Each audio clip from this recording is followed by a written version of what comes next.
It's first advanced plans meeting of 2023.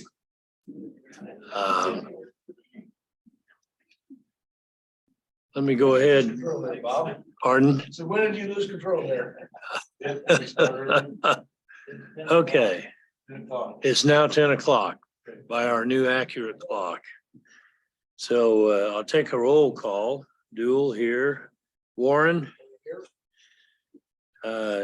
Joe Johnson. Here. Fox. Here. Hartman. Here. Miles is not here. McKay. Here. Okay.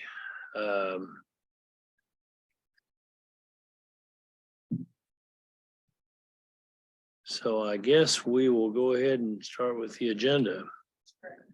And the first item on the agenda is approval of the previous meeting minutes. Second. Okay. Approved and seconded. All in favor, say aye. Aye. Opposed, the same sign. Okay. Okay. So we have what? 5, 6, 5 abstain, a yes, and 1 abstaining. That's correct. Okay. So now we will move on to the first item on the agenda. We have Professor Stan Longhofer with Wichita State University with us today to talk about housing trends and forecasts and interest rates, affordable housing, and other interesting things. And I'd Thanks just for like to joining us. add that Professor Longhofer is obviously professor, but he's also the chair of the real estate and finance chair at Wichita State and the Wichita State Center for Real Estate. So he's agreed to join us today and talk about the topics that Commissioner Duell just mentioned. Well, thank you very much. It's a pleasure to be here today. I know that I need to stay here at the podium because of the recording, and those of you who are remote, hi Joe. But I normally like to walk around, and I really prefer if we have a discussion and a conversation. So please feel free to interrupt me at any time, ask questions, challenge me. I find I learn a lot from these things. Many of you know that every year at the Center for Real Estate, we do an annual housing market forecast, and we put all that together starting in August and early September every year, and we release it in early October. And this year obviously has been some of the most tumultuous times in terms of changes that have happened over that time period since the financial crisis back in 2008. So it's been an interesting time, and part of what I want to talk about today is what we're seeing, why our forecast came the way it was, which I didn't bring copies because they're all sold out. All of our copies are gone, although I think they still have some upstairs at the appraiser's office if you want a copy of it, or you can download it from our website at the Center for Real Estate. It's wichita.edu/real estate, and all of our housing forecast materials are available there. I guess I put together some materials, and a lot of the talks that I've done here this year related to the housing forecast have been have spent a lot more time talking about the overall economy. For those of you who don't know, that is my background. I have my PhD in economics from the University of Illinois at Urbana-Champaign. I spent 5 years at the Federal Reserve in Cleveland as a financial economist prior to coming to Wichita State to run the real estate program here. And I guess the question that I have for all of you is, how much time would you like me to spend on this versus just going straight into the housing material? Because it's, you know, that's really your choice, and it's your time that I'm here to talk about. So I will just go ahead and start. And where's my mouse there? I wanted to. Oh, well. I will go ahead and start, and I'll talk about this. And then if you say, no, we'll move on to the housing, then I'll just move on. Okay. One of the questions that everybody's talking about is, are we in a recession? And one of the things that's hard to see here, are you able to move minimize the screen of the My mouse wasn't going, there it is. I couldn't get my mouse over there to minimize that. There we go. Now you can see the end of that, which is always going to be the most important, interesting part. One of the ways that we talk about a recession and sort of that rule of thumb you may have learned in your economics class is 2 consecutive quarters of negative economic growth. And you can see that in the first and second quarters of last year, we did technically have negative GDP growth, which means that as a total economy, we were producing fewer goods and services than we were the previous quarter. But unfortunately, that rule of thumb that we often speak of in terms of what defines a recession, that's not actually the way a recession is defined. It turns out the way a recession is defined is a little bit the way the courts define pornography. We know it when we see it. And it's actually defined by a group with the National Bureau of Economic Research, which is a private group of economists and academic economists primarily. And they have a group called the Recession Dating Committee that gets together several times a year.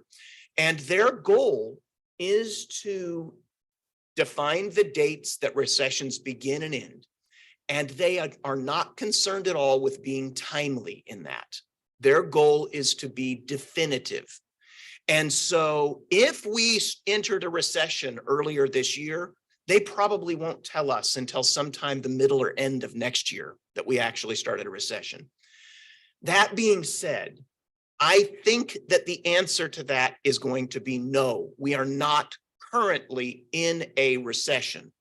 We might enter a recession next year, and there are a lot of people who think that that's a likelihood, but right now we're not in a recession. And why do I say that? Primarily because one of the big indicators that get onto my right thing here, one of the big indicators that the Recession Dating Committee looks at are labor markets. And so this is changes in total number of payroll jobs. And instead of looking at just the level of jobs, I wanted to look at how things changed since prior to the onset of the pandemic. And so the beginning point here is January of 2020. And you'll notice on here this blue shaded region, that is unofficial dates of recession by the Recession Dating Committee. And so that was the pandemic recession that lasted, I think, from April through June. It was a very, very short recession. Following that, we began this upward trend. You can see on here that total jobs lost in the US and in Wichita were about 14.5%. Okay, so minus 14.5 means that we lost 14.5% of our jobs from the beginning of January through July of 2020. Since then, we began recovering. And by the middle of last year, the United States as a whole was back up over zero, meaning that we had recovered all of the jobs that we had lost in the wake of the pandemic. Wichita, on the other hand, has not recovered all the jobs. We're still down about 2.5% compared to where we were prior to the pandemic. That's actually not uncommon for Wichita employment patterns and recessions. We often go up and then we fall. We don't come back to the previous peak. That's just been our tendency. This is the employment forecast that Jeremy Hill at the Center for Economic Development and Business Research put together for Wichita. The 2022 final figures are not yet available, but quite frankly, they'll be very close to this forecast because those numbers were pretty much baked into the system by the time they went to put together their forecast back in October. When Jeremy did his forecast this year for employment in Wichita, he had two forecasts. This is his optimistic forecast, but his pessimistic forecast really is not that pessimistic. His pessimistic forecast was that 2023, if things are worse, our employment situation will be basically flat instead of increasing by 1.1%. And if that happens, his forecast for employment growth in 2024 was stronger, so that it would basically go back up to the level he was projecting. So the question was, and he leans much more towards we're going into recession, and right now he leans more towards his negative forecast than his positive forecast.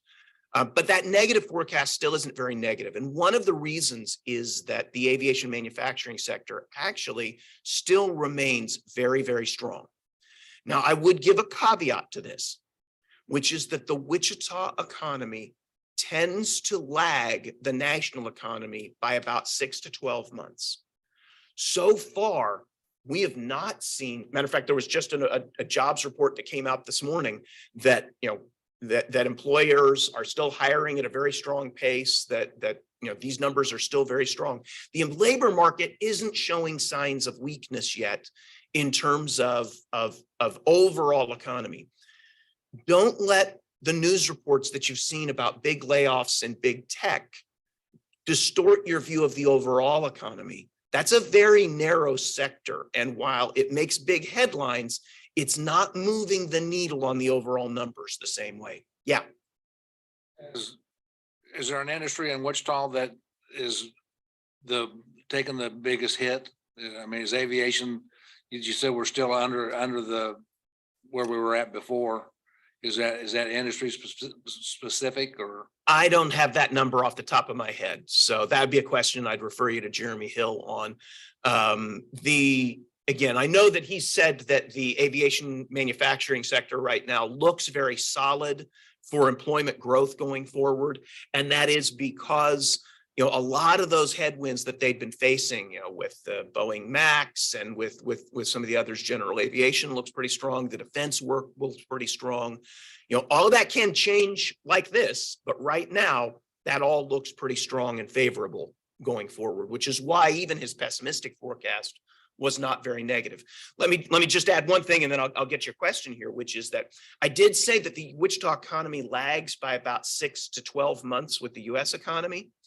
If we do go into a significant recession, that does tend nationally, that does tend to impact commercial aviation and general aviation, which is why we have this lag. So business travel tends to drop off when corporate profits drop, when we have a widespread general recession. Obviously, business jet purchases drop off and so forth. And so if that happens, we'd really be looking into 2024, where we'd be seeing those employment declines. Now, Mr. Doyle, you had a question? Sure. So we referred earlier to unemployment, and we've heard that nationally that there are more jobs available than there are unemployed, employable people. And that seems to continue. Do you have any thoughts on that? So my next slide here is about the unemployment rate. So the jobs numbers look at businesses and how many people are on the payrolls. The unemployment rate looks at households and surveys individuals and says, do you have a job or do you not have a job? And right now, the unemployment rate, even though it's ticked up just slightly here over the last few months, it is still very near the historically low levels. And this is true not just in Wichita, but nationwide. And so, especially for Wichita, there's this dichotomy. How have we not recovered our employment? And yet our unemployment rates are at historic lows, right? That doesn't seem to make sense. And in conversations that we've had, I kind of have 3 reasons that I think we may have seen with that. Number one is that I do think the pandemic led to some early retirements for people. We've all been talking about the baby boomers and how they are going to be moving out of the labor force, and therefore they won't show up in either of these numbers. And that has been a long-term issue that a lot of industries have been trying to address. How do we find replacements for the people who are going to retire? Well, a lot of people, if you were close, you may have just said, I don't want to deal with this anymore. Forget it. I'm done. And nodded her head saying she was a little bit that way. And so we could have seen an acceleration of those retirements, and that should sort of recover itself over the next few years. But for now, leaves us in a very tight unemployment situation relative to the jobs numbers. That doesn't really explain Wichita, however, because that would have been a nationwide phenomenon. One story that people have, of course, is the availability of remote work. I'm a little less, I'm a little less enthusiastic about that story. Generally, what we've seen about remote work is that people who have decided to relocate in the face of the pandemic, the movements tended to be within the same metropolitan area. So I'm working at a job in New York City. I decide I want to move out of the city and I move to the suburbs so that I can do hybrid or remote work, but I'm still in the same general metropolitan area.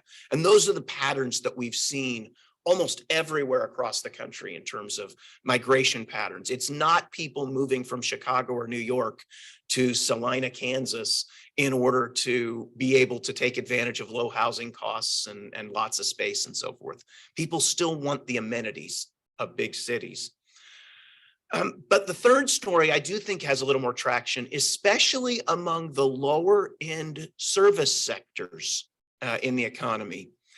And that is that prior to the pandemic, remember all the pressure that we had about increasing minimum wage and all these areas where these workers were really, really struggling to make ends meet.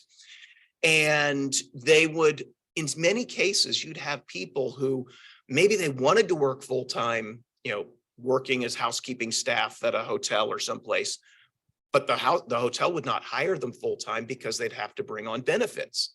And so they'd limit their hours.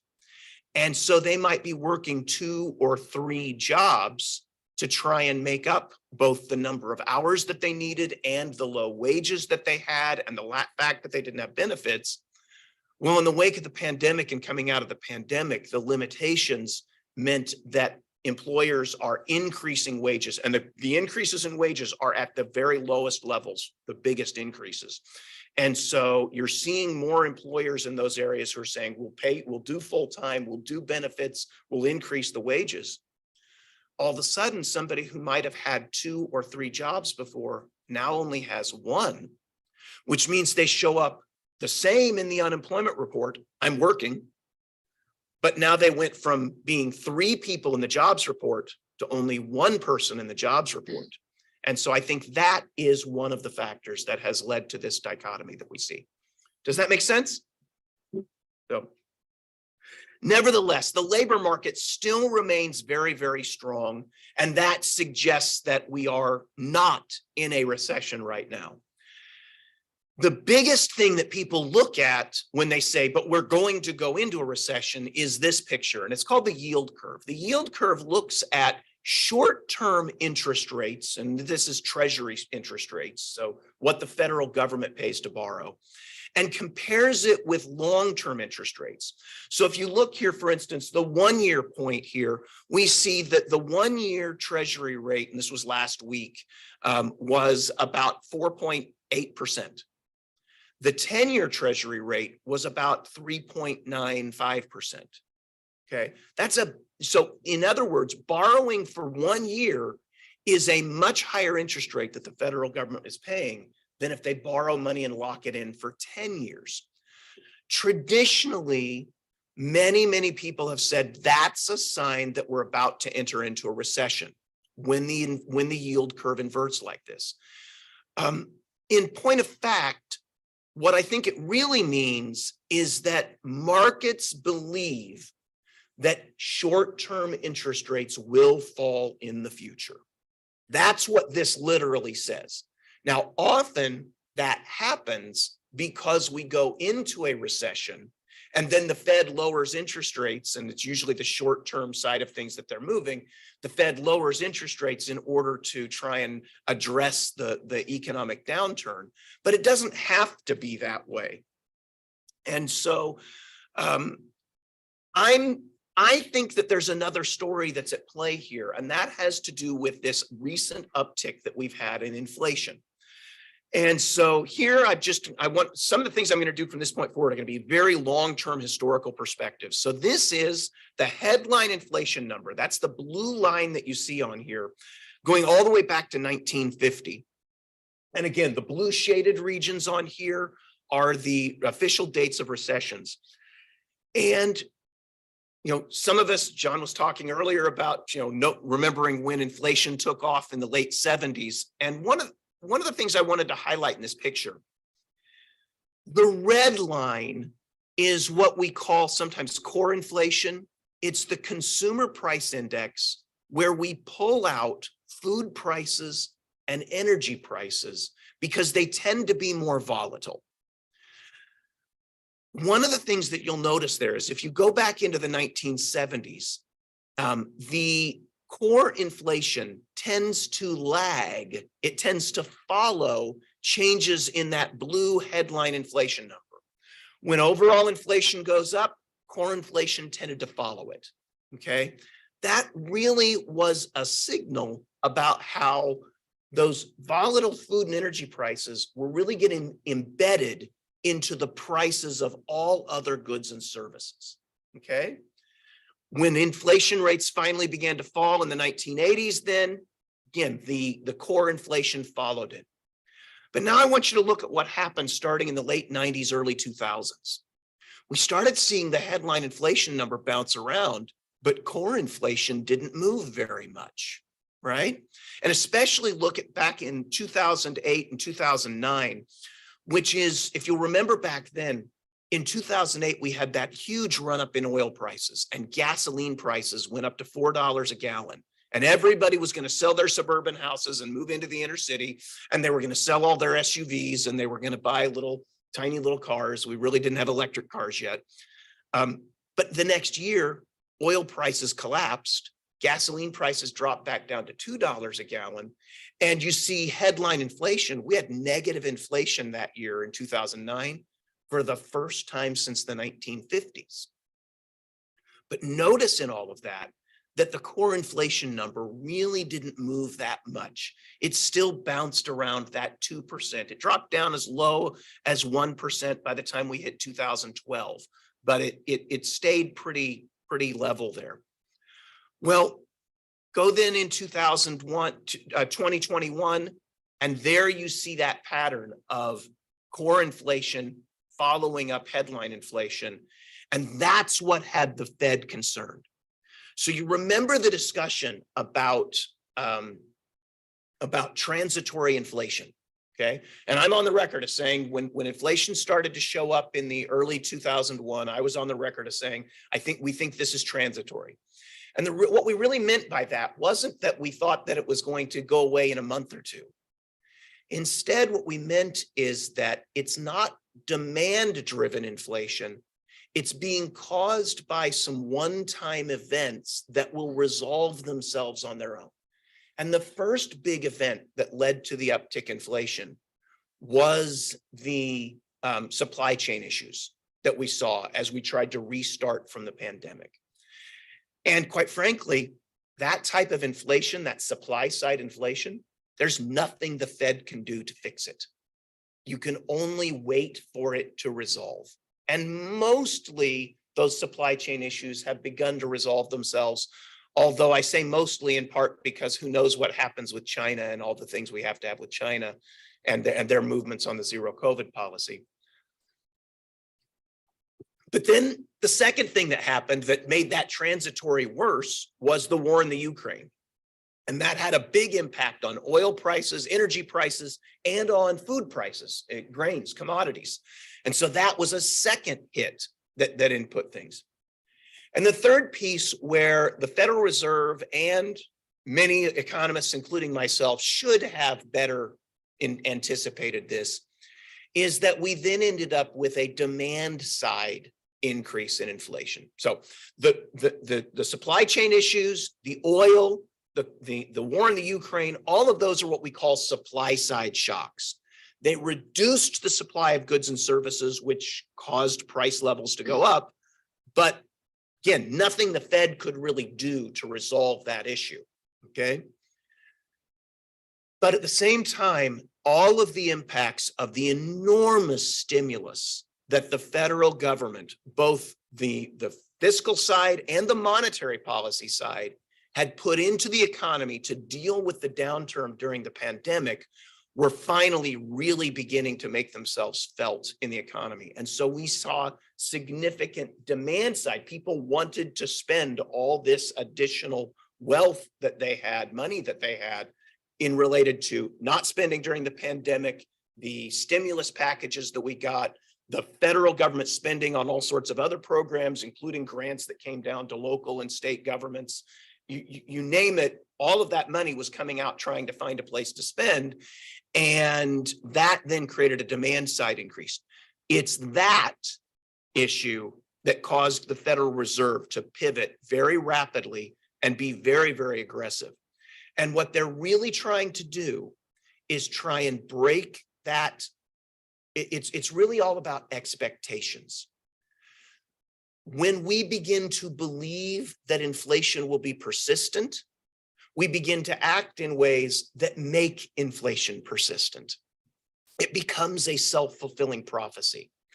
And so the Fed is being very aggressive right now. And I think personally, they're probably doing more saber rattling than anything else. They are wanting to say, believe us, we are going to stamp this down and absolutely drive it out of the system. And we'll drive up interest rates to 30% if we have to make that happen. I mean, they've been incredibly aggressive. I believe that I will be surprised if they continue increasing interest rates further at this point, until at least they wait and see how much the recent declines in the inflation rate are really beginning to stabilize themselves. And I think financial markets generally agree with me on this, although the stock market did take a big hit today when that big jobs number came out, because again, they're very worried about, maybe that'll change the Fed's response. But what really matters for market interest rates is not headline inflation. It's not what inflation was over the past year. It's what we think inflation will be over the coming year. So inflation expectations. And again, on here, the blue line is the headline inflation number, okay? The red line is, and that's backward looking. The blue line is backward looking. It's what was inflation over the past 12 months. The red line is a survey of the University of Michigan calling up households and just asking, what do you think inflation will be over the next year? And for about the past year, that's been hovering around 5.5%. Okay, that's what consumers expect. The green line, however, is a measure that comes from financial markets. And it looks at the interest rate on traditional treasury securities, and it compares it with an interest rate on something called a TIPS security, Treasury Inflation Protected Security, TIPS. And those TIPS securities, with a traditional treasury, the way it works is you buy a treasury note and you give the federal government, $1,000, okay? And then the federal government takes that, and every 6 months they pay you a coupon interest rate. That's the interest rate on that. And that every 6 months they do that, and at the end of its term, let's say it's 5-year term, they then pay you back the last period of interest and the $1,000. Because all those are nominal payments, they're not adjusted for inflation. The interest rate that you charge them on that you get from that has to compensate you for inflation that you think will occur over the next 5 years. Contrast that with the TIPS security. You get the same 6-month interest rate, but at the end of the first year, the Treasury Department goes through and they say, what was inflation the last year? Oh, prices increased by 8%. We're therefore going to increase the face value of this bond from $1,000 to $1,080, an 8% increase, to compensate you on the back end for actual inflation that occurred. The interest that you get next year is based off of that new higher principal amount. The same thing happens at the second year, the third year, the fourth year, and the fifth year. Since you're protected on the back end for actual inflation that occurs, the interest rate that you have to get on that bond, that note, is lower than what you would need on a traditional treasury. That difference is an implicit measure of what financial markets are betting average inflation will be over that time period. That's what that green line is. And you can see that right now, the 5-year break-even rate is what we call it, or the average inflation financial markets are betting literally hundreds of billions of dollars on.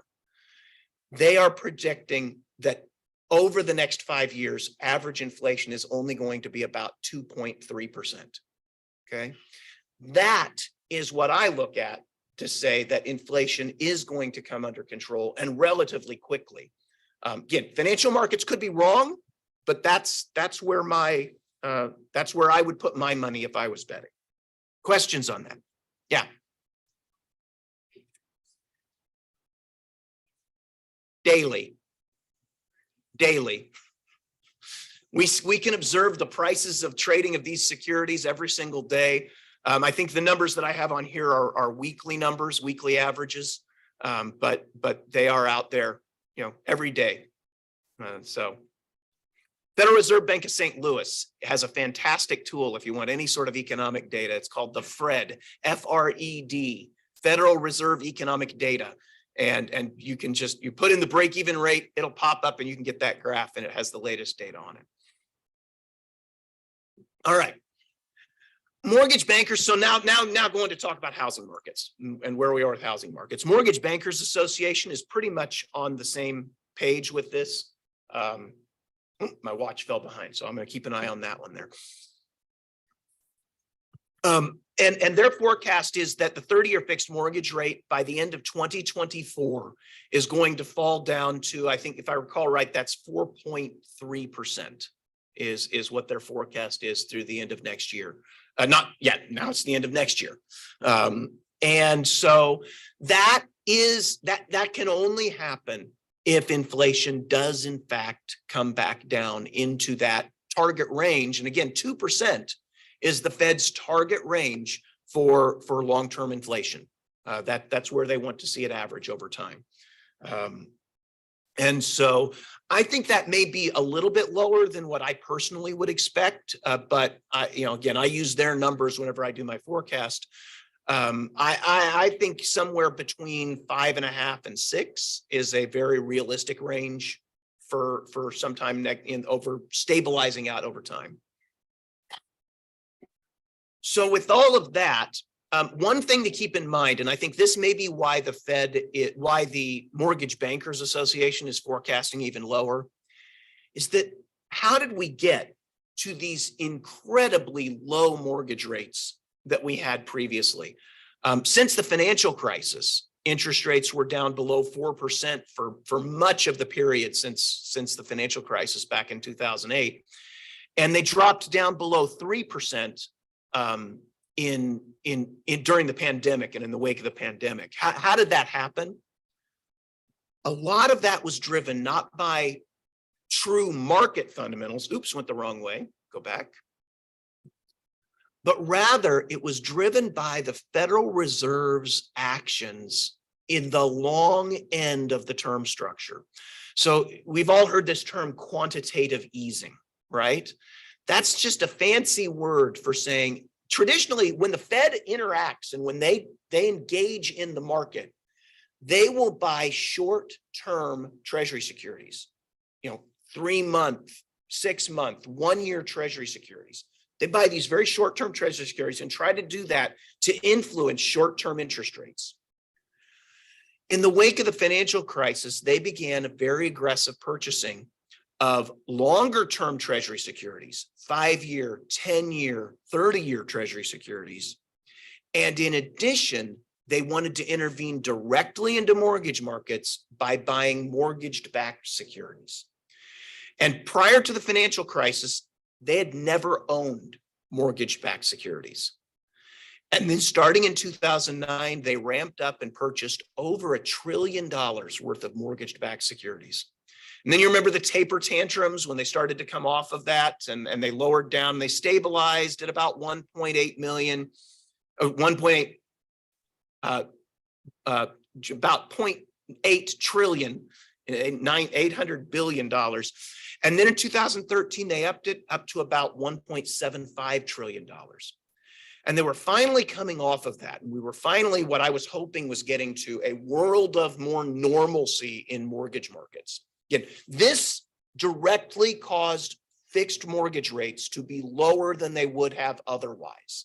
Okay, this action's by the Fed. Then in the financial crisis, it tripled down and ended up going up to about almost 2.7 trillion.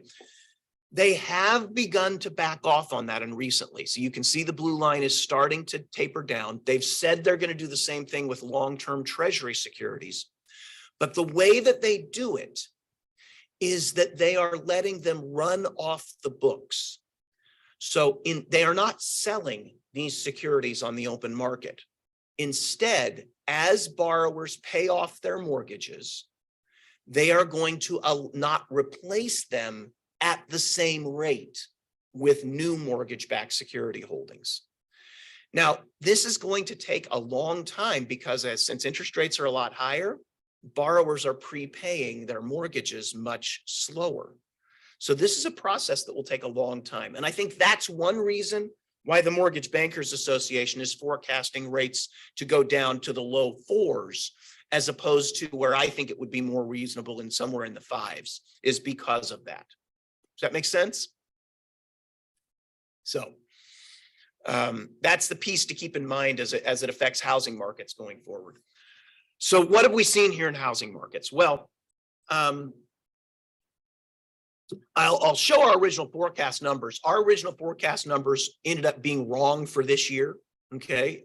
We went to press I said early September is when we had to do that. And at that time, mortgage rates had begun to come up, but then they had started to come back down and it actually dropped below 6% when we went. And so we thought we had seen the peak of that.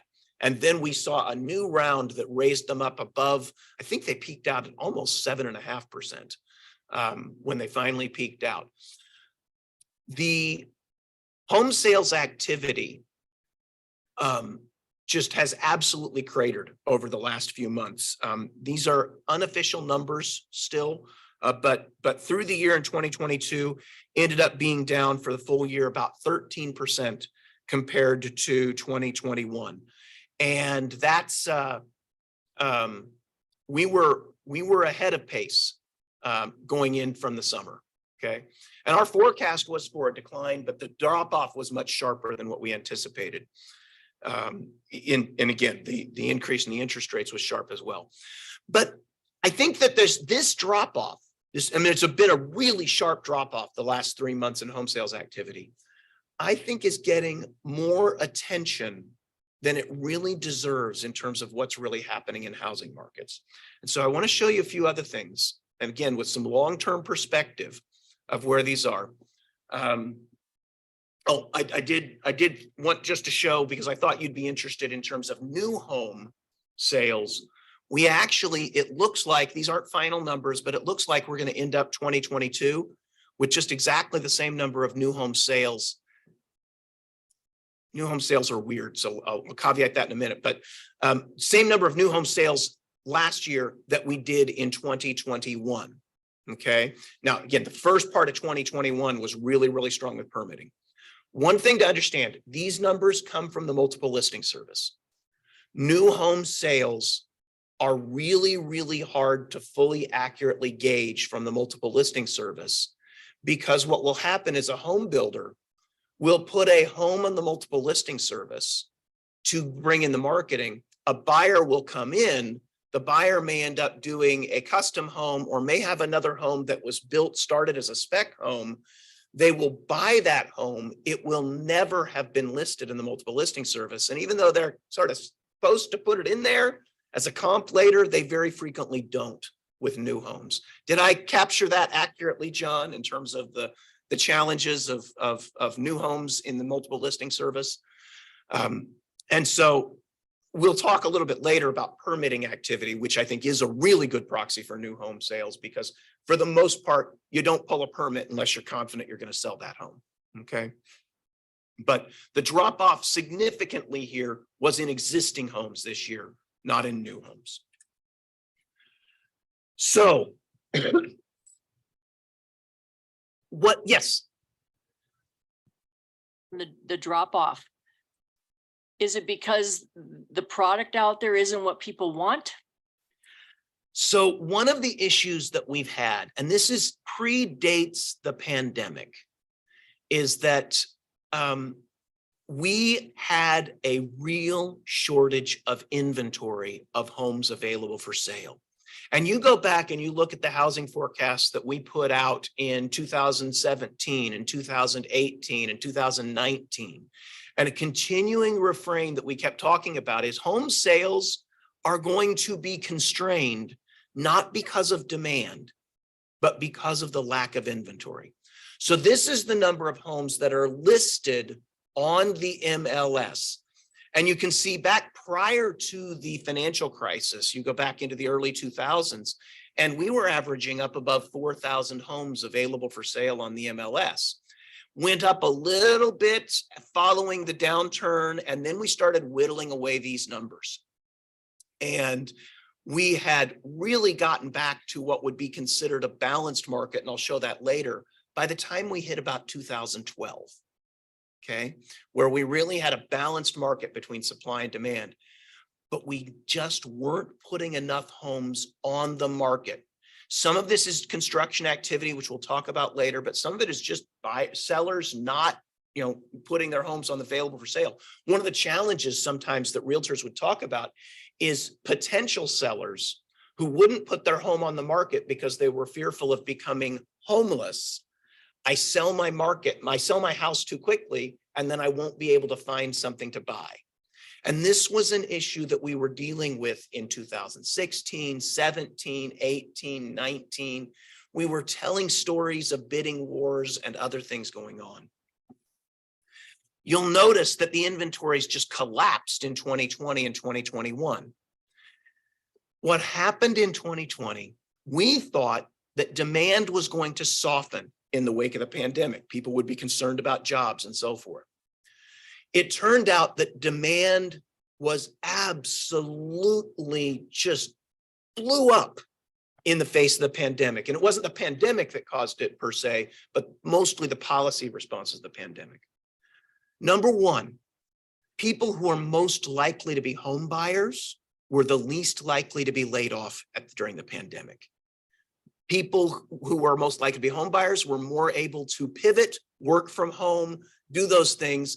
It was the workers that physically had, physical presence was absolutely essential. They were the most likely to get laid off in the pandemic. Number two, everyone got the stimulus checks, irrespective of whether they got laid off.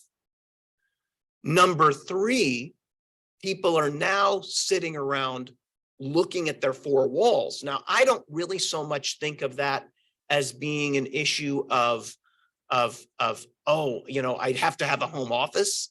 It's more an issue of cabin fever. I'm looking at this, I'm getting sick of it, I'm getting bored with it. Number four, because people couldn't spend their money, they got these stimulus checks, households got their financial lives in order in a way that we'd not seen in decades. People paid down debt, they couldn't go spend money eating out, they couldn't spend money traveling. Some of the big ticket purchases they couldn't get because of the supply chain issues. So their financial lives were in order. And then number five, mortgage rates dropped to levels that we had never seen before. And I think in many instances, what we ended up with is people said, I'm never going to have this opportunity again. I want to go buy. And even if I overpay a little bit, I'm going to go buy. The problem was we didn't have inventory before that happened. And so what used to be a bidding war where you might say, oh, we've got a really great house, and this would happen in 2017, 18, and 19. Got a nice house, we'd put it on the market, go on the market on a Wednesday, it'd be on the market for a week. The following week, we'd have 3-5 offers, we'd pick the best offer. It would be close to the asking price. By the time you got to spring 2021, everything had been picked over. If there was a good house, it would go on the market and you would literally have, well, I'll give an example of my son. Tried to buy a house in College Hill. Nice house, good house, priced at the top of the market, asking price. He came in, it was put on the market at Thursday. By the time Thursday rolled around, Wednesday night, Thursday had, I think, 12 showings, another 12 showings on Friday. The realtor said final and best offer by Friday at 8 p.m. My son put in a bid that was 15% above asking price, waived inspections, and could provide a guarantee that he could cover if there was an appraisal deficit. And he still did not get the house. Okay. And this was becoming more commonplace. Absolutely insane. As I have talked to realtors over the last several months, one of the things I've had to do is, their initial thing is, oh, the market has just dropped off. It's nothing.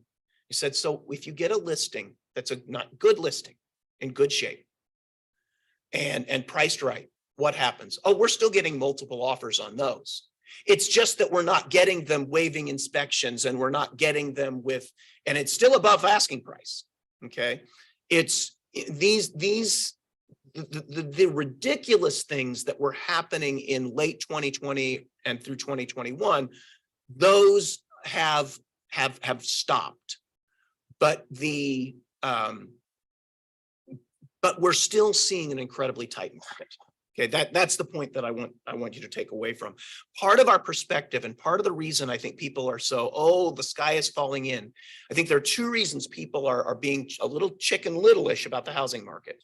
One is somehow thinking this is the same as it was back in 2008. It's not. Okay. And number two is that they're comparing it with what was such an insane market for the past 2 years. Couple of other measures to kind of give you that picture with this. Month supply. I said that we went back into a balanced market back in 2013. We measure balance in the housing market by looking at a number we call month supply. We take the number of homes that are actively available for sale, and we divide it by the average pace of sales over the past 12 months. So for instance, if you've got 1,000 homes on the market, and you're on average selling 200 homes a month, then 1,000 divided by 200, it would take you 5 months to work through that inventory. We traditionally think of a balanced market as being one with between a 4 and a 6 month supply. That's just, there's nothing magical about it. It's just a rule of thumb, but that's traditionally what we think. More than a 6 month supply becomes a buyer's market, where buyers have the leverage. Below a 4 month supply, it becomes a seller's market. And you can see that we went into a buyer's market in 2010, 2011 in Wichita, and then we came down quickly, and we really became a true seller's market by the end of 2014. And again, we saw that in terms of what was happening with appreciation rates, with the time on market and so forth. Prior to entering the pandemic, we were down to a 2 months supply. At the lowest level in Wichita, it dropped down to a 0.6 months supply early last year. And even right now, I think the number is a 1.2 months supply in December. So it's come up a lot. It's almost doubled since early last year, but it is still what we would consider an insanely tight market, and significantly tighter still than it was back prior to the onset of the pandemic. Okay. Another way we could look at that is asking, how are buyers and sellers negotiating price? And so this is, the blue line is the fraction of homes that have sold for a price less than the original asking price. So Ann puts her house on the market. She says, I'm going to sell this for $200,000. I come in, I make an offer. Often what would happen is I might offer her, oh, I'm going to offer you $195.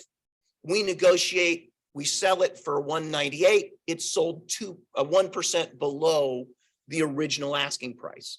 Okay. Traditionally, we had about 60% of homes would sell at that discount from the original asking price, meaning 40% sold at a price at or above the original asking price. Okay. As the market was becoming very much a buyer's market, that actually went up to about 80% of all homes sold at a discount compared to the original asking price. Okay. We had gotten back down to a place in the beginning of 2020 where it was back down to that more normal level of about 60%. we got down to a place where it was fewer than 40% of homes sold at a discount, which means that more than 60% of all homes sold at a price at or above the original asking price. That's come up recently, but it is still far below that normal level. Now, again, you know,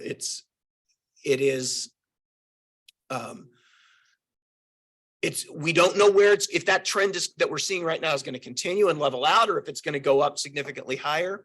But right now, we're not at a place where the transactions that we're observing in the market are showing a strong buyer's market. It still seems to be leaning towards a seller's market. I forgot to mention one thing with the change in the market structure. We are also hearing more situations where, you know, for a long time, when we said inventories were really tight, most of the inventory that was out there was the crap that nobody wanted to buy. I think somebody asked me that question, right? When things got really bad, people were buying the crap too. Okay. People aren't buying the crap now. Okay. So, you know, it is much less likely for a seller to be able to put a house on the market that is not market ready, you know, needs to replace the carpet, needs to do painted, needs some other updates and things, and be able to get a good price for it, a premium price. People will always buy those, but they want to buy them at a discount so they can fix them up, turn them into rentals, or flip them and sell them to another seller. That's become more normal in that range. Okay, so I want to say, but good houses, the houses that are in neighborhoods that people desire, in the right price ranges that people can afford, that are move-in ready, that are prepared for the market properly, those are still selling in a matter of days, if not hours, with prices that are at or above asking price. One of the things that I did not show here in my graphs, but it's the number of new listings. Okay, so new homes that are put on the market for the first time in a given month. And in December, that was down 21% compared to the prior December. So even though the market is softening in that sense that demand is dropping off a little bit, supply is still dropping off too, which I think if to the extent that sellers are fearful, this is a bad time to put on the market. Again, if their home is priced right, if it is in good condition, in a good location, they're wrong. It's a great time to put on the market because there's nothing out there. Yeah. Crap homes. Used to be that there were there were just a few people that were buying those. Mhm. Now I get letters and phone calls. I want to buy your rental property. Is the increase in the number of companies that are doing that, is that affecting the market value of those, or how does that? That's a great question. And I don't have any data to be able to really, you know, assess that or answer that question in a reliable way. It's certainly, we hear all these things, right? I mean, you know, I don't know, they don't seem to pay any attention to the do not call lists or anything like that. But then again, neither do the politicians. So why should I be surprised? The thing is, those buyers have to buy at a discount, right? And those that don't buy at a discount are going to be out of business pretty quickly, right? Because you have to be able, there's a lot of work and a lot of risk in doing all of that, because you don't know when you buy that thing what you're going to run into. So in that sense, my gut reaction is to say that it's not, but I don't have data to answer that definitively. Competition is if they want to play the game, you know, you got to have inventory, so they got to buy something, or they're just. So I didn't know if the fact that there's now 15 or 20 companies that are buying for those versus before where there's one or two. That was. It's also possible that what we see is that we're now more aware of all the people out there who are doing it, but it's not necessarily more people, right? It's just that they're reaching out to you differently. So I'm not convinced, but I could be convinced that there's an impact of that. I just don't have data to move there. The last one I wanted to look at just in terms of the tightness of the market was the days on market numbers. And so how long does it take between when you put a home on the market and when you actually sell it? And again, go back to the early 2000s as typical. 40 days on market was the median. Half the homes were on the market for more than 40 days. Half the homes were on the market less than 40 days. Prior to the pandemic, we were down to 20 median days on market. Even though it's come up here in recent months, we're sitting at, less than 10 days on market. I think average for last year, median number was 4 days on market was the median days on market for all of last year. And it was 10 days in December. So again, homes are selling quickly. And sometimes the homes that are on the market for a long time, it's because they're the crap homes that nobody wants to buy. So as a result, we've seen extremely strong home price appreciation. We don't have the fourth quarter numbers yet. We won't have it for a couple months. The 17% that we had second quarter, 15% or so that we saw third quarter, that decline second, third, and third quarter in the appreciation rate means slowing appreciation. It doesn't mean falling prices. Quarter to quarter changes were still positive between the second and third quarter. And I think we'll continue to see that. Our forecast is for home prices to continue to increase, but not nearly at that pace that we've had. A 4 to 5% increase in Wichita is incredibly strong appreciation for Wichita normally. And that's where our forecast kind of moves into. And again, it's even as demand softens, people still need to buy for a lot of reasons. And so there's really nothing that's going to limit that. And in addition, there aren't other alternatives to buying existing homes. New home construction costs continue to rise at a relatively healthy clip. Rents continue to rise, and I'll show a couple things with that. So I'm at 10:56. So I've got some things on new home construction. Am I okay to go a couple minutes over, or do you need me a hard stop? Yep. Is there any research yet on the impact of short-term rentals on the availability of homes to buy?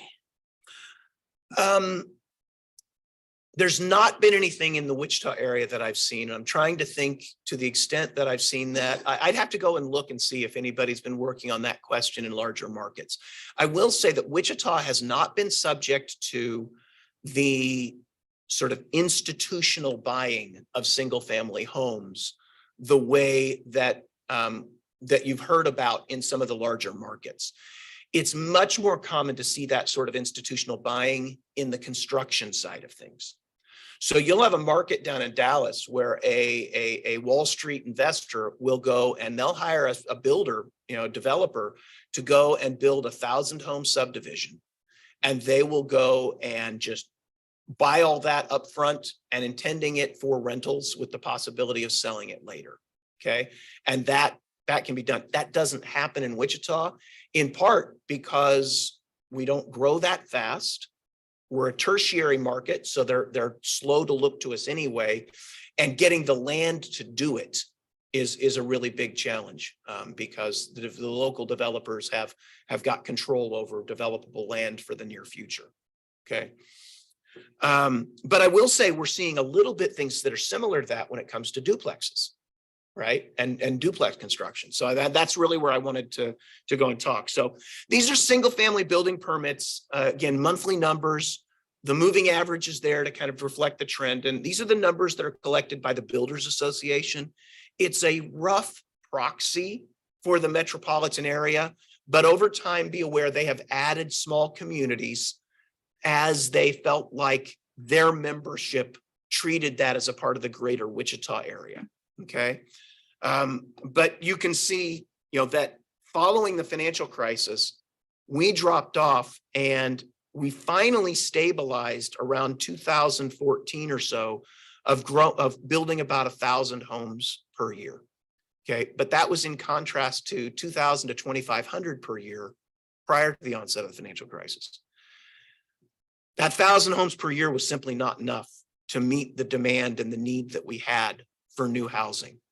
My best guess, just kind of on some long-term things I did a long time ago for the city of Bel Air, was that we needed to kind of average out about 1,500 new homes per year to sort of accommodate the level of population growth that we'd had and the expected demolition or retirement of older homes that are on the market. I think that's the piece that's often the hardest to get your brain around, right? Is Jack DeBoer famously once said, "We're not overbuilt, we're under demolished." And that's the question. Yeah, Joe. Stan, I think in this permitting that you've got in your skit, in your presentation, how much effect is the marketing of the small towns around the city of Wichita affected? Because I know the cities are giving developers and even the existing market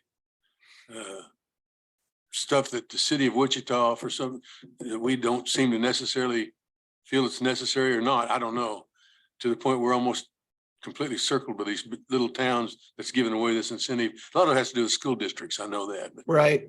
Well, remember, these numbers include all of those permits put together.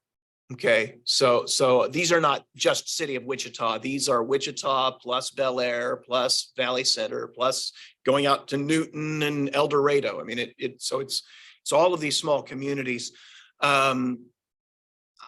Wichita numbers do dwarf all those other smaller communities in these permits. So I wouldn't speculate on how much that's impacting that dynamic. I'm really thinking about the broader market as a whole as a trade-off. And so you have the trade-off of housing in different communities, schools, but you also have proximity. Where's your proximity to, downtown, proximity to work, employment, and so forth. So those are the things that households look at. Now I mentioned that duplexes are something that really have taken off, especially since the permits. Now these numbers come from the US Bureau of the Census, and these are officially for the entire metropolitan area. And what they do is they do request permitting offices to report every month. And then they do estimates for those where they don't feel like either they're not a reporting office or others. So the numbers that you get from the census don't match exactly for single family numbers with what we get from the Builders Association for some of their estimation procedures that we have. But again, the trends here are what we're looking at, and you can see a really sharp, you can see that two-family properties actually saved a lot of home builders, kept them from going bankrupt in the wake of the financial crisis. And then in recent years, they've really taken off as we've had this need for, shortage of housing. And that's been one of the places to do. I will just mention with this, and I think we've had these discussions before, most of these, to my knowledge, that have been built intended as rentals. Okay. And the developers that are doing them want them to be rentals and do that. Lawrence, for a long time, the starter home market in Lawrence has been what they call twin homes, where it is essentially just two homes side by side, duplex, to try and get the building costs down a little bit, because that's a more expensive market than Wichita traditionally. And in doing that, they'll do lot splits with them so that it's not, one lot with two living units on it, but rather it's two adjacent lots that share a wall. And that is something that I think ought to at least be considered in terms of, addressing issues as we've had prices of homes go up so much, and as we have had mortgage rates go up, that's impacting affordability. It's not going to make a huge difference, but every little piece makes a difference on the margin, and that could be a way. It's my understanding that there have been some political issues of concerns that duplexes are not as desirable as single family homes. I think, the question would be, is that duplexes or is that owner occupied versus renter occupied? My wife and I joke, I bought the duplex next door to my house, and I did it so that I could control a rental property that was next to me. Didn't really have a desire to be a landlord, but my wife and I, when we're working on things at the duplex, we tell the joke that, God on the seventh day, he didn't decide to rest. He just looked at all that he'd made and he said, it's good enough. After all, it's only a rental and the tenants are going to tear it up anyway. And so there is something to be said for an owner occupied house being taken care of in a way that a renter occupied house is not going to be done. And that comes from the occupant's perspective. I'm not there long-term, and it comes from the owner's perspective. And so I think that's a question that's really worth looking at. So I thought I'd pull together and say, what have these two families and single family permits done together? And I took the census numbers for the two family permits and I added them to the Builders Association's numbers for the one family permits, for the single family permits. Not the best methodological choice to make, but I think it's easier for us to look at these trends and see these things. And what you can see is that spread starting about 2016 starts to get wider, that the two family homes have really added and made a big difference in the total number of housing units that have been added to the market, especially as we get back in the last 2 years or so. Okay. So I found that to be an interesting picture.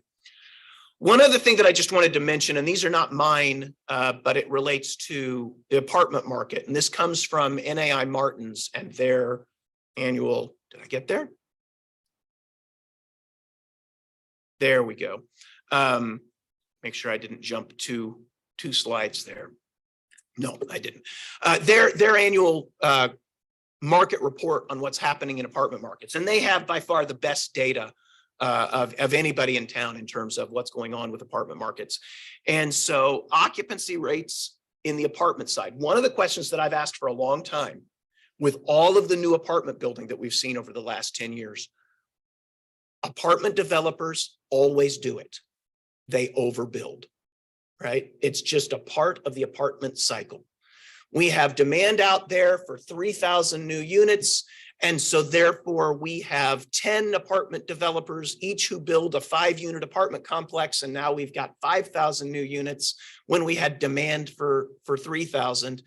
And as a result, the market then goes into a period where rents are stagnant, occupancy rates are low, and we will take a time to absorb that. Happened in the 70s, happened in the 80s, happened in the 90s. It happens all the time in the apartment market. We still have not seen that here. Occupancy rates are incredibly strong in the apartment market. And these are again, for true apartment complexes. Everything I hear from small landlords is the same thing. No difficulty in leasing out places. Rent growth was a little bit lower in 2022, but still positive and really strong in 2021. And we have heard stories nationwide about rent growth beginning to decline. Don't pay much attention to nationwide numbers about anything related to housing. Housing markets are local, okay? And so while you can have trends that happen simultaneously across multiple markets, each market has its own distinct fundamentals, and you really should look at that. This was the number of units added to the market that they calculated in the apartment report that NAI Martin's did. The one thing that they did mention in there is that their number of expected units to come online over the next couple of years was enormously high.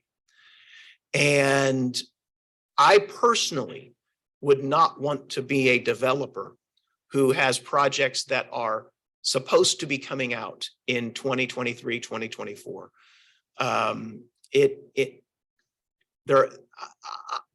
At some point, we have to reach a point where we have saturated this market. But again, we haven't done it. I keep asking. I thought maybe with all the new apartments, they're really the Class A plus. I thought maybe the older Class A apartments would be suffering. But I talked to apartment managers and they say, no, really solid rent growth, high occupancy rates. Maybe it's Class B apartments or Class C. Nope, all the way through the spectrum, they're doing well. And so it's like, where are all the people coming from? Yes, we haven't been building enough single family homes, but we've certainly been building enough apartments, and yet the demand isn't being satiated. So one last question that I asked is, what's happening to average household size? And so Ann asked me this question before we started, is where are all the people coming from? Wichita is a slow growth community. Our population grows at a very slow, steady rate. Certainly, we need new housing units to accommodate new population growth. We need new housing units to replace older housing units that are either no longer occupiable or don't meet the needs and desires of modern households. But the other thing that we have here is that the average number of people per household continues to get smaller. It was 2.62 back in 2000, and this is US data. In 2021, the average number of people per household was down to 2.51. We did see a blip during the 2010 financial crisis, maybe a small blip during the pandemic, where people would move back in with each other. These have been long-term trends, okay, of average household size getting smaller. I did a quick back of the envelope calculation for Wichita. I don't remember my numbers now. On my PowerPoint, I had a cheat sheet on this, and I don't remember it off the top of my head for Wichita, but I remember for the state of Kansas as a whole. Just this change with the population that we have in Kansas would require an additional 50,000 housing units, just based on this change in the number of people per household. In Wichita, I think it was somewhere around 10,000 housing units, but don't hold me to that because I don't remember that number off the top of my head. So, this is an issue that I think does have an impact on that. And again, this trend continues that we have fewer people living in each household. So with that, I think that's everything. I did put on here my, did I duplicate that slide on there? I did put on my forecast. Again, the forecast numbers clearly are going to be much lower. I put in a cheat sheet on my notes side on my other thing, but I don't have it here with me. With the single family building permits, we were pretty close with single family permits up through about October, and then come October, things really cratered with single family new home construction in Wichita. Those numbers are going to be significantly lower this year, and it's going to be lower in 2023. However, I do believe that given the shortages that we have in the housing market and the lack of single family homes compared to the demand that we have for it, new home construction is going to pick up again. But I think part of what we have to do is households have to acclimate. So you remember when it got really, really cold and, it dropped down into the single digits and below zero, and you were just bitterly cold. And then it went back up to 20 degrees. Was it last week when it got to 20 degrees? And it's like, oh, that's great. We're walking around in t-shirts, right? Once you acclimated to the cold weather, it didn't feel quite so bad anymore. And when interest rates move, that's one of the things that happens, is that there is this short-term, that price that I was going to pay, the monthly payment I was going to have for this house. Now is that maybe I have to go down just a little bit in the price point that I'm looking at. Maybe I just need to tighten my budget somewhere else. Okay, but man, we're having another kid. We need to buy. We've said we're going to, at some point, people make that move. And I would expect that as we get into the spring, that we're going to hear, and maybe it's the optimist in me, but I think we're going to see home builders saying, yeah, we're getting a lot more action now. It was really, really ugly for a few months, but we're getting action, and it's ugly right now. Okay. So Stan, can I ask one question? You went back a while ago, you were afraid about the apartments being overbuilt. How many outside organizations are coming in here building in relationship to, they may hire a local builder to do the actual construction, but the financial packages and it does all the research and stuff based on what you just got through saying, we're going to have a shortage anyhow. What, do you have any feeling for what percentage of them are outside people coming in? I don't have a great feel, so I'm going to speculate on that. Of the new apartment construction we have, I'm going to speculate that it's less than half that is outside developers. But I'd want to talk to Jeff Englert over at Martin's, because he tracks all of those all the time, and that's just not a piece of data that I track. And again, somebody in the planning commission probably planning department probably has that too, because they'd know who was filing. But sorry, I can't answer it better. So, well, thank you all. I've enjoyed it, appreciated it. I hope it's been interesting and useful. It's been Stan, great. Thank you. Thank you. If there's a again single for a very takeaway that I have, informative- it's that, supply is still really tight. And so even though demand is softening and substantially, I mean, really, really softening, it's not something that I think we're all of a sudden, the fundamentals to say, oh, we're going to have a housing market collapse the way we did back in 2009 and 10, that the fundamentals just aren't there to support that. And that's been I've been hearing my colleagues around the country saying as well. So, Thank you, sir. all right, thank you. Okay.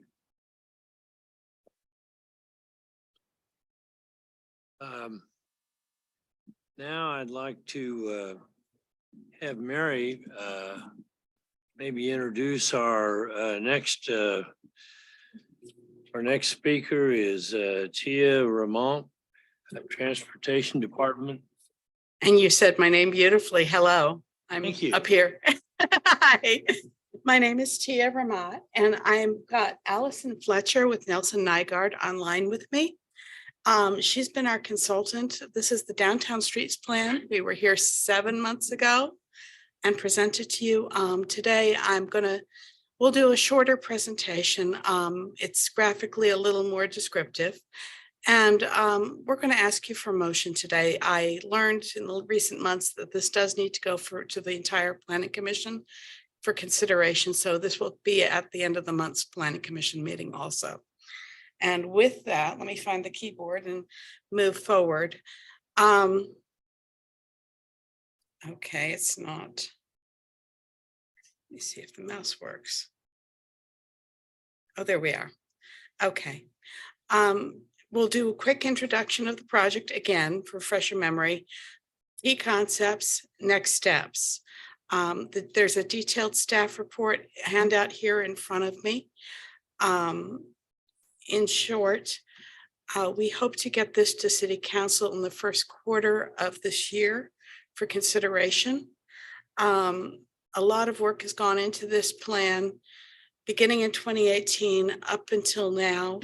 This is one of those plans that was put on ice during COVID, and we had to refresh it and start over again, if you will, exercising the content of the plans with the steering committees and the various. We've done 12 presentations to date for this plan. So we are really getting the word out there. Oops, I am not able to control the slides real well. Okay, here are the draft goals of the plan. These are the results of public outreach and comments. This did not come from staff. This came from the general public. And some of this is reiterated from the original downtown plan that was adopted in 2010. So enhance safety and health of downtown, prioritize active transportation options, provide mobility choices, embrace technology, and foster consistent economic development, and manage our infrastructure and vibrancy of downtown are really the chief goals that we were hearing over and over again in public meetings that those that participated wish to see with downtown. They really want to see downtown revitalized. And this plan, this is a slide that just shows the amount of outreach that happened before 2020 and this plan went on ice. 20,000 postcards were mailed. We had 24 public facing events. Scott Wadle did an enormous amount of talking and meetings and presentations on this plan before it was put on ice. Since we've taken it off of ice in 2022, we've done about 12 presentations to groups like yours, and I won't belabor this. We're just trying to get this back to a place where it can be taken up for a vote. Again, I'm not going to sit on this, but this plan was exercised in workshops, design charrettes. We had pop-up events at Riverfest. We did a big virtual online engagement. So we've really tried. And this is our schedule, if you will, for reviving this plan. We had a new steering committee appointed. We came to advanced plans in July. I didn't know we needed to bring it to the full planning commission at that point because I was too new, but we do need a vote. So that's my big ask of you today. And with that, I think I'm going to invite Allison to take over, and I will flip the slides for her as we go through. Allison, are you able to speak online? Does it sound good on your end? Could you speak up just a smidge? Yes, Yeah. Are you Okay. hearing me okay? we can hear you.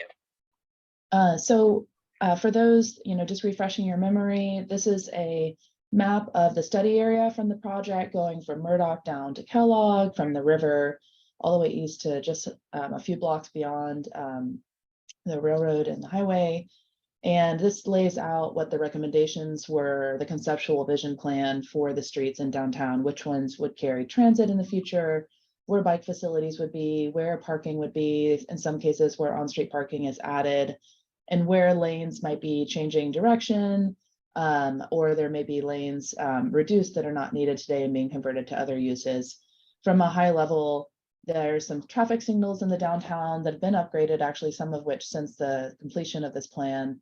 But other things that are comprised in the plan are some road diets earmarked for Broadway and Waterman, two-way conversions on Main, Market, Topeka, Emporia, and English, focusing transit facilities on Broadway and Douglas and doing enhancements on those, and making sure that there's a complete all ages and abilities network across the downtown, roughly every 2 to 3 blocks or so, to make sure people can get across the downtown by bike and scooter. On the next slide, this talks a bit about phasing, which has had quite a bit of update since the completion of our process there. So those streets that are in navy are those that have been planned in the near term in collaboration with the engineering department and their capital improvement plan, and what makes sense for when streets need repaving or some signals can get updated. So some of those two-way conversions that I mentioned would happen in the more near term with striping and signal updates. In the midterm, those streets with gold, so looking at Broadway and Waterman. And then in a longer term status, all of these streets could be evaluated from that preliminary implementation for consideration for long-term, maybe moving curbs, doing some bulb outs, refining the designs. And there's a couple streets that need further study that we want to kind of isolate beyond the scope of the conceptual plan itself. So on the next slide, I was just going to go into some of the details of what's happening on certain streets. First, as a proof of concept, Emporia Street became two-way. This was discussed, and some of the concept development happened during the engagement and stakeholder meetings that we had as part of our planning process. That upgrade for that corridor cost around $400,000 and involved traffic signals and markings. There was a lot of work with the adjacent owners and businesses to make sure curbside programming was meeting their needs and their considerations were taken into account. And there's been some pretty great outcomes from a result of that implementation since it happened. On the next slide, going through some of the other streets. So Market Street today, in the picture on the top, that is, a two-lane, one-way street with bike lane only in one direction.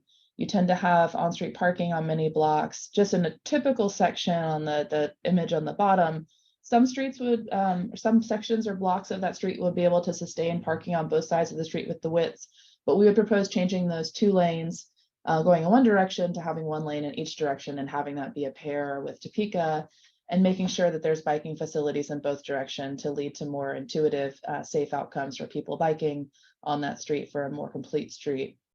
On the next slide, we have Topeka. So very similar condition. On some select blocks, there's angled parking today. On some blocks, there's parallel parking. But on very many streets or blocks of this street, you could have the floating parking lane protecting the bike lane against the curb, which is a more appropriate biking facility for people of all abilities and people who are young and old to be biking within a downtown environment. So both of these would be 2-way conversions. On the next slide, this is English Street, so running east-west. One of the things that we looked at as an opportunity with this street, when you convert the number of driving lanes and some of the turn lanes, we'd have an opportunity to add more parking and angled parking along that street, so increasing the supply close to the heart of the downtown. On the next slide, this is Main Street, which is currently a 4-lane one-way street, which leads to lots of speeding, and we want to have some safer outcomes. So looking at having 2-way access to complete the more intuitive network of having 2-way circulation. There's still room. There's some very overly wide lanes right now. that you could narrow each of the lanes and be able to have two-way circulation with a center turn lane to allow like similar capacity and function in the street, but with some safer outcomes. So going to streets in the more midterm, this is a representation of Waterman Street. So in the existing condition, you have 2 lanes in each direction. That's the image on the top. And in the proposed configuration, doing a traditional road diet, a street that's 3 lanes can very often carry the same amount of capacity and circulation with safer outcomes in a 3-lane configuration, especially because you have the left turn lanes opposing each other. And so people have better sight lines on the street.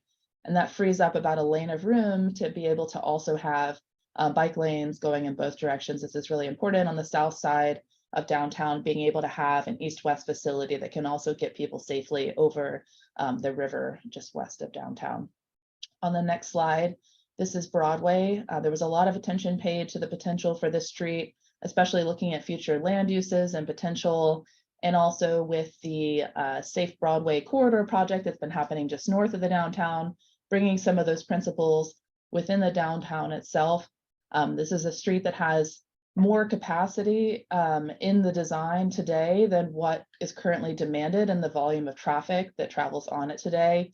So it's another street that we're looking at taking those 4 lanes and converting to a 3-lane configuration to bring some safe design principles into the area while still sustaining the capacity and function of the street and making sure there's more contiguous curb access for parking, loading, and also having better transit facilities up and down the street. On select blocks, there would probably also be some bike lanes. So you see here, this is a concept of some drawings we had at the public community workshop during the project. And so we would bring the bike lanes from the Safe Corridor project down Broadway to 3rd Street. So then they would fork over to Market and Topeka to keep going southbound because there's more room on those streets. On the next slide, I just want to talk a little bit about next steps. So I wanted to recap the phasing and the sequencing aspects. So in the near term, we're looking at Market, Topeka, English, and Main. In the midterm, Waterman and Broadway, and ongoing, looking at and evaluating potential for rebuild of these prior striping and signal update projects. And then looking at some potential projects that have a lot of concepts coming out of this, but could require further study. So project by project on the next slide. What could this look like? I think, this plan cements the public vision that was developed over the years, working with stakeholders and at the number of meetings that Tia had mentioned. But there will also be continued opportunity for public input at various stages of implementation. As each of these goes from the concept and the vision that's in the plan, they have to go through design and engineering, corridor by corridor, project by project. And so with each one, there's a process of allocating and securing the funding. Some of that activity is already going on with the earmarking and the capital improvement plan. But as each project goes into design development, there'll be an opportunity for public comment. When it's going to be striped and signalized, there'll be an opportunity for public comment and refinement. And then subsequently, when there is further long-term implementation, each of these designs can be evaluated. How is it performing? How is it not? What needs to be tweaked and refined? There's an opportunity for public comment and feedback loop in the projects, and going into refining the design and getting it upgraded for higher quality materials and looking at post-installation evaluation in the future. So each of these we see as like an ongoing process as they go from plan into design and engineering and implementation. So I'll pass it back to Tia to kind of summarize the ask from the group. We really appreciate your time hearing a recap of the project. There's of course also a web page where a lot of information from the project could be read in more detail. Thanks. Thank you, Allison, and thank you for allowing us to be here today. Right now, we're not trying to put the cart in front of the horse, but in the current CIP, the 2023 to 2032 CIP, there are over $17 million allocated to downtown and the improvement thereof. So we're really at a decision point here. And I'd like to respectfully ask you, is this a plan that you think you could move to recommend Planning Commission recommends to City Council for adoption? Okay. And I'm I'd happy like- to stand for questions too. I'm sorry. Yeah, we'd like to have questions at this point. I'd like to lead off with, first of all, are you asking us to recommend approval of the detail on these streets that was presented in this plan? We're asking, this is a conceptual level plan, and we're asking for general agreement about the content of this plan, meaning the roadway conversions and yeah, the general configuration of the streets. But specifically these streets and what's covered in your presentation. Yes, I would like to have a copy of this before we take action so that we could all study it. But okay. my second question is, what is the reason for restriping these streets in the downtown area? Is it primarily to slow down traffic in the downtown area, or is it to allow bicycles and scooters to have their own private lanes? It's more the first and less the latter. That's what I thought. Really downtown, particularly Broadway, is an unsafe corridor. We have a reasonably large homeless population and a lot of services along Broadway. And there are a lot of accidents. And we really, in my opinion, would benefit with downtown having more reliability in our street network for visitors so that they're not guessing which one is the one-way street and which direction they need to turn. And we have streets that are in one direction, and really the capacity is larger than it needs to be. You know, a 4-lane street, I believe it was Broadway, I'm going to pick on it. It has a capacity for 40,000 vehicles per day. The traffic on that is 15,000 vehicles per day. So we really can make a 2-way conversion on that street and not, you know, impact traffic. So I think the intention here really is about safety, and is about making the walking environment feel more comfortable to guests and people who work here. Well, again, I would like to see a copy of the presentation to study. Yes, And also, since we're striping these streets for bicycles and scooters, I would like to see some data that shows the use of bicycles and scooters in these lanes before we take any action on this. With that, I'll open it up to anybody else's questions or comments. may I answer the scooters and bicyclists question, if you don't mind? We had over 100,000 trips on bicycles and scooters last year. We do get routine scooter data. It's really, the bicyclists are maybe 10% of the population that travel these streets. The scooter people are 90% of the traffic that we have for the measured data. It is used, and the truth is the heat maps that the scooter companies provide us of where people are traveling, they're all over the place. I mean, it's hard to isolate them to particular corridors. I think with this plan, what we're trying to do is give them lanes and facilities, not on every street, but on almost every other street, so that we can narrow down some lanes on select streets like Market and have safer bike lanes so that the scooters will use them. I'm sorry. Questions of the speaker? Yes. I have one. Sure. When you say that scooters are 90%, bikes are 10, is that out of all of their use? That's Is that what you just mean? the bike share, and which is the white bicycles with the Blue Cross Blue Shield, Mhm. and the scooters, the rental things that Yeah. are downtown that Okay. people use. That's not necessarily every bicyclist who brings his bike downtown. Are there any other comments? The only comment I have is that she's looking for a recommendation from this group, and we're just one committee of this group. You know, if I agree with you, Bob, I think I'd like to have a little bit more. I'd be willing to come back. Well, but what I'm saying is that this has to go to move forward. You said for approval, it has to go to the full planning commission. Yes, it does. And we're just half of the planning commission or part of the planning commission. The only thing we can basically do is recommend that we saw it, we looked at it, and we recommend that we get copies of it so we can study it for all to come before the full planning. I'd be commission. happy to send it to you today. Well, I mean, Mhm. not just us, but the full planning commission, Yeah. when you think. Well, it will go to the planning commission, but they'd like your endorsement before it does that. So we'll get you more information and you can have another opportunity to vote up or down on whether to place it on their agenda. Then I would take that to mean that we would want a motion to defer this until we get more information. Well, I guess the question for me would be, do we want to go through it twice? If we move it forward to the full MAPC, then we can tear it apart. If we're going to tear it apart once and then have them tear it apart again, that's a lot of time and effort to do that. I would be comfortable. We with can go do ahead. that. Go ahead. All we've seen on the data is what's presented today. We haven't had a chance to study all those facts.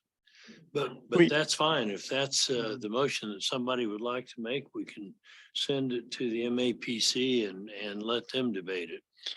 I recall all the communication on this prior to the pandemic, and I think that's the sad part. We had a lot of information and demonstrations, and Tia's been here once before with a portion of the presentation. In my mind, if we got hard copies that we could have in our hands, recognizing the number of years that they've worked on this presentation, that the next step would be to see it at MAPC and let the full commission react to the plan at that time. That'd mean we'd have documents for at least 2 weeks, and they would too, if we could get it sent to everyone at the same time. Yes, yes. Would So- you accept a that be a motion? motion? I would accept that, your motion. I would second it. Yeah, so my motion what's the is that motion? we would request printed documents to the full MAPC and then recommend that the full MAPC react to those documents at a date to be named. Could it be the next meeting already or Yeah, the first? It was meeting our of desire to have it on the 19th of Next. January. January, Yes. so that it can hit the funding Well- cycle. But we're not recommending approval of all the detail in this report at this point. We're recommending that the full MAPC receive the documents printed for review and recommendation by the MAPC at its next meeting. That would be my motion. I agree with everything except the next meeting. That, to me, the staff has been working on it, but I have a couple other things to do than. So, for 30 days, I would suggest if you're gonna do it to the full planning commission, because they don't even have a chance to see it, and they'll get their stuff a week before the next planning commission with all the other stuff that's already in line. That's all I'm saying. Is there any other public meetings scheduled between now and I've been to. the first Thursday of 4 of the February? 6 dabs. I'm doing 2 more dabs next Tuesday or Monday night. And then there's the planning commission. So that's more or less the capstone before it gets to the city council. And I'm not trying to rush this, and I'm not saying that the street configurations within this plan are final. I think there was a slide saying there's going to be a lot of public input as this moves into design. Ms. Fox, would you accept the amendment that this would be deferred for 30 days to the planning commission? Yes, I would accept that. Okay, is there a second? I second it. Okay. So do I understand it right? You don't want Tia back here on the 9th of February, which would be our next meeting.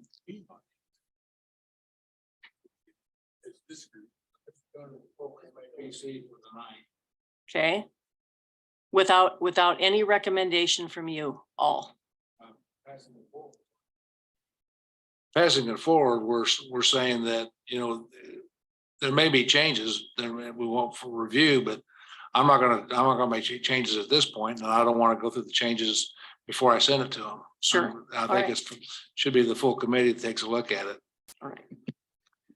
Okay, then let's have a vote. We'll go with the voice vote. All those in favor signify by saying aye. Aye. Opposed, the same sign. Motion carries unanimously. Thank you. Thank you, Mr. Joe. At this point, we are going to skip ahead. We're running out of time, so we are going to defer item number 5 and item number 6. The reviews you should have a copy of, and you can look at that at your leisure. Is there any public comment at this point from anyone present? You have 3 minutes to speak if you want to make any comments.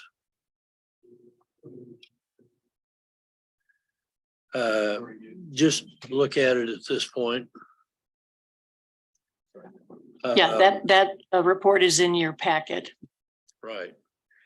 Is there anyone virtually that would like to make comments at this time? If not, I will call on Mary again to introduce a new staff member.